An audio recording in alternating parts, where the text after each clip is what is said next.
अस्सलाम वालेकुम। असीं जट्टां दे मुंडे ते उम्मीद करदे हां सारे भैणां ते भरा ठीक होणगे।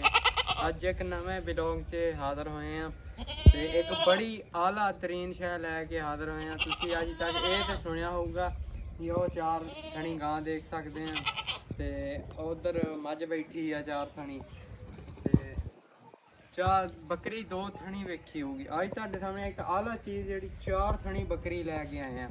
बकायदा तुहानूं असीं आ माशाअल्लाह दा बकरा वा ते आजो फिर अगे तुहानूं दिखाइए। आ देख सकते हैं आ है आ तुसीं देख सकते हैं आ है गया ये 4 थण। इधर देखो ये आ देखो दुध बिल्कुल ठीक आ रहा। उस तो बाद आ हैगा दूसरा थण ते आ तीसरा थण इहदा।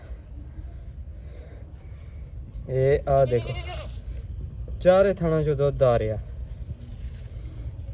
ते हुण तुसीं माशाअल्लाह आ साडी बकरी है। तुसीं देख सकते हैं एक बड़ी आला चीज़ आ वो इहदा बकरा वा ते उधर तुसीं आओ देखो दूजे पासे तुसीं देख सकते हैं इधर है 4 थनी मझ आ वा गां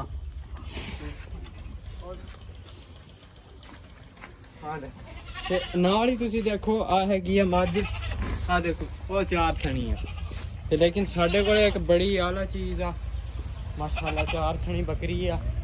4 थणों च दुध दिंदी आ। बकाया अगर तुहानूं व्लॉग अच्छा लगा होवे लाइक करो कमेंट च दसो कि बकरी माशाअल्लाह साडी किवें सीगी ते सबसक्राइब करो। बकाया तुहानूं मिलदे हैं नवें व्लॉग च। अल्लाह हाफिज़।